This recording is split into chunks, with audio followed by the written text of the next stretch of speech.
That's Tanya P. bubbling on the top 11 at 11. Picks from my inbox, and I'm definitely feeling both Tanya P. tracks. So, you Tanya P. fans out there, you know what you need to do, all right? You need to vote up some of these tracks, either one or the other, or both for that matter. MercedesMovements at gmail.com, or go to my Facebook page, and comment, or my Twitter page, all right? And you can follow me on Twitter, and you can find me. I'm Miss Movement. In the meantime, much love going out to Scabba G Morning Ride. Every Monday mornings on CIUT doing their things, representing the T dot. You know how we do. In the meantime, in between time, we got a lady in the house. She goes by the name of Sandy Daley, and she has written a book titled Whose Vagina Is It Really? And we actually met during Fun Fest. She actually came down with a couple books, and she actually donated them during Fun Fest. And if you made your pledge and you paid your money, then you probably got one of these books. So much respect going out to Sandy. Welcome back to Movement. Thank you so very much, Mercedes. Definitely a pleasure to have you in the studio. It is a pleasure to be here, quite honestly. I was actually hoping I would have been able to read the book before you got here, and then we could have had some dialogue. But nonetheless, I think I'm quite knowledgeable on the topic of single life, so I'm sure we can actually we can work through this. Right. Now, I was actually just quickly preying through the book, and you have a quote here from Aristotle Onassis. If women didn't exist, all the money in the world would have no meaning. Which is so true. So, with this book, I put a lot of things in there, the do's and the don'ts, but also little things about women and men that people find very interesting and very funny. So it's a humorous book, but it kind of opens up your eyes to a lot of different things. Okay, so why don't we start first with, because I know we don't have very much time, why don't we start first in terms of how you came about writing this book? All right, not a problem. I mean, I'm 100% single female out there with no other or better half, let's just put it that way. But I actually have a column in a newspaper in New York, in the Street Hot newspaper called Real Talk with Sandy. So every week, I would actually write about what's going on in my life or somebody else's life that I know about, and, it kind of took off. So for a year and a half, it's been doing very well, actually almost 2 years now. And then people would actually start writing me and asking me for love advice, and I couldn't do it. I couldn't say to them, listen, do this, and that to get, a husband, because obviously I don't have one, so I couldn't be a hypocrite. But here is what I can do for you. I can put these things together in a book, and actually I had an incident where I was dating somebody. We broke up for a while, didn't hear from him, and 5 months later he called me to ask me this question, but not in a nice way as I'm saying it right here in the book. So if you know what I mean, I was like, I can't believe you actually said that. So I wrote an article about it, and the piece took off, and I just put it all together and made this book out of it. Okay, so was the person of Jamaican or? No, he was Black American. Okay, so I'm just trying to get an idea of how the question may have came about. Right, but the question, but it wasn't whose vagina is. It was, so Ufa, what, still sad, and I couldn't believe he actually said that. So I wrote an article about it, and I sent it in last minute. Usually my articles go in on the Friday for my editor to peruse it and make changes and suggestions. I sent it in on a Monday. And when he saw it, he went, what? I cannot run this. But I said, just give me a chance, read it. And he ran it, and it took off from there. Okay. So in terms of the question, because there's different ways in which the question can be interpreted. So the manner in which you have posed the question, or the question was posed to you. Right. What does it mean? Well, the thing is, he asked that question to me in a way of control. A lot of times when people are in relationships and when they leave, men particularly, we all know this, they feel that they still own your body parts, and I have to be honest about that. So that was where it came from. But then I took it to a bigger level, another level, saying, you know what, if this is somebody that I only dated for a little while, has the right to ask, if he feels that he has the right to ask me that, what control do I have over my life? You know what I mean? So whose life am I really living? Mm-hmm. So that's my real question. And these are my do's and don'ts to say, listen, these are the things to keep the control, to not let your life be run over by anybody, man or woman, if people come to you with certain things, because you'll have a lot of different things that come your way, you have to kind of know how to stand your own ground and say, listen, no to this or yes to that, whatever you choose to. All right, then. So that's how the book came about. Right. Now, in terms of the approach and how the book was written, maybe you can sort of elaborate and explain that to me. Well, what I did was, because a lot of people knew that the book was coming out, when I used Facebook, and I have to say thank you to Facebook, because once people started reading the notes and they knew that the book was coming out, they were kind of ready for it.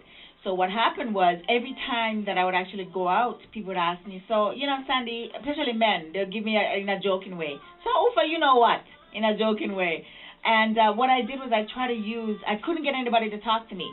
All the men didn't want to talk to me because they knew that the book was coming out. So what I did was I went on to 3 different dating sites, and I posed as somebody else. You know what I mean? To get to talk to men, just to kind of feel them out a little bit. And so for a year, I was Michelle on one site, I was Simona on another site, and then what I did was I kind of compiled it all together, put articles and stories of people that I know, in a humorous way, but also to make it very insightful and very informative, to make up your own mind, make up your own decisions about the things that I'm saying to you in there. So there are case studies in there. There are stories of my life. I'm very open about my own life, Mm-hmm. But if I knew somebody that I wanted to use them as an example, Mercedes, I didn't want to put their name in there. Mm-hmm. Obviously, I wouldn't have the right to do that. So abuse, I'm very open about, and that comes from my portion of my life. Dating somebody that stalks you. Certain things that I could use. But that's exactly how I put it together.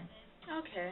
So why don't we I'm going to take little bits and pieces from the book, what I am able to read anyway on the air, because I came up to a couple and I thought and then I thought, oh no, my daddy might be listening. Okay, so you've got some do's and don'ts. Right. So one of the don'ts. One of the don'ts from chapter 7 is no coochie before the lootie. Make sure that he spends lots of money on you before you sleep with him. Consider yourself much more expensive than a Bentley or a Bugatti. You are priceless, baby. The thing is, a lot of women, they meet somebody, right, and they will just automatically, they fall in love. Women, we have that tendency. We're very emotional. We want to meet a man, and we want to have the fantasy. You want to give them time, because people usually hide their true qualities and your true characters from you. Within 6 to 8 months, they can't really hide it anymore. So what you do is you give them time to kind of show themselves, show them their real characters. And then what happens is with men, if you notice a guy, you could drive a Hyundai, a hoopty. Mm-hmm. Sorry, Hyundai. The fact is, he'll treat it like it's the best thing. You can't slam a man's car door. We're like, don't slam the door. You know what I mean? It's like, but it's not expensive. So you have to put yourself as if you are priceless. Nobody's really, not say worth you, but you have to put yourself on another level to say, listen, anybody that gets me, you should consider yourself a lucky man to actually be with me, because not because of your looks or whatever, but the things that you carry to you bring to the table. Okay, I like that. We've got a do from Sandy Daley. Dress like the sex pot that you are. For God's sakes, no sweatpants, face cream, and mouth guard to bed.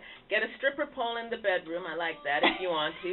Men want a lady in the streets and a whore in the bedroom. I have to say this, and this came from me doing the research with all these guys that I know that are married, my friends, and they always say to me, Sandy, before we got married, she would dress up in the thongs. She would wear the stilettos. She would look hot. Once we got married, it was like everything changed. Mm-hmm. Now she's wearing granny panties. You know what I mean? She's not doing the things in bed that we used to do before. All of a sudden, it's like a switch. So the men start to feel duped. They feel like they've been played in a little way, and because there are good men out there. If you got a husband, if you got a man who's a good man, keep doing the same things that you used to do before, because trust me, look at Matey out there where I look for your man. She'll do the same, she'll do it and more so. So in order for you to keep your man, you work hard to get him. Work harder to keep him, because there are good men out there. I'm sorry, but it's minus whatever degree weather out there. I got to keep my business warm. So yes, I'm grannying it up right now. You wear sexy baby boy shorts. Okay, boy shorts, Mercedes. No granny panties. Boy shorts. That's what I'm saying. Boy shorts, and the guys know. How do you dress like a sex pot in 0-degree weather? You can. Boy shorts, they're sexy, but it doesn't have to be like the granny panties. You know what I mean. The men will agree. I know that. No, I agree too. Because when you dress sexy, even if you know you got sexy undergarment on, you feel You sexy. feel good. You got a different swag about you. Exactly, and About, that's, I mean, yeah. you're not even doing it so much. You're doing it for your husband, yes, but at the same time, you're doing it for yourself too, because your appearance, the way how you feel, you carry yourself a certain way. You know what I mean? And people will treat you that way, Mercedes. So keep on dressing sexy, ladies. Don't just let it all go. All right, and take a little cool under there. I know, exactly. It's worth it. Is baby shorts. Boy shorts. Okay. Frederick, is it Nietzsche? Page 101. Okay. When a woman becomes a scholar, there is usually something wrong with her sexual organs. You see, that's another thing too, because all these quotes were, it's like I had to say this, I had to try to balance it out. Do you know what I mean? Because I didn't want it to be like, it's not a man-hater book. A lot of people say, oh my God, it's a man-hater book. It's so not. I'm just trying to give you little tidbits, what people are saying about women and men, and you have to kind of take away from it and say, you know what, I've learned something from this. And when people, all these quotes, the new book will have more quotes, 3 more chapters. I deal with the thing on Facebook. Right now, a lot of men are not even calling you up on a date anymore. They're hitting you, poking you on Facebook. I hate that so much. And on Facebook, I get a poke. Yeah, don't poke Don't poke me, man. Don't poke me. Don't poke me. You don't know me like that. You don't know me like poking me. Poking me. So the new chapters I said is, poke me here, but don't poke me there. I'm not your Facebook girlfriend. That's the thing. And you kind of have to try to get back to the romance. That's one thing I find with what's going on with us. We're not talking anymore. Technology is great, but Facebook is not where I want to use for a love life. It's my business. I might interact with my friends and stuff, but certain things are going on right now. I'm not appreciative. I'm still learning about these things. So there will be 3 more chapters. But yeah, these quotes are just things that I found. To get back to the quotes, just things that I found that are very interesting, men and women wise. Okay. So what do you say to single women who are, and I'm assuming, I may be wrong, that we're in a similar age category. Right. So you've 41. got single. Okay, so we up there. Yeah. You got single women that are up there now. And what do you say to those single women who have to compete with, for one, these older men? Like one of my exes, I buck him up with a girl that's half his age. I swear he must have been a pedophile really? overnight or something. Exactly. Right? So you're dealing with, men that are looking for girls that are half their age. You're dealing with men who are looking for men. You're dealing with men who so what do you say? The lot is kind of getting smaller. And my friend Diane, who's here with me tonight, we were just kind of talking about this today. I mean, for me, as I said to a guy, if I meet a 50-year-old man, you can pick up a 20-year-old girl any day of the week. Do you understand? For me, at 41 years old, I have to try to find somebody now that's going to be a partner. So for women, I say to you, open up. For me right now, I'm opening up the playing field. I'm opening up the ground.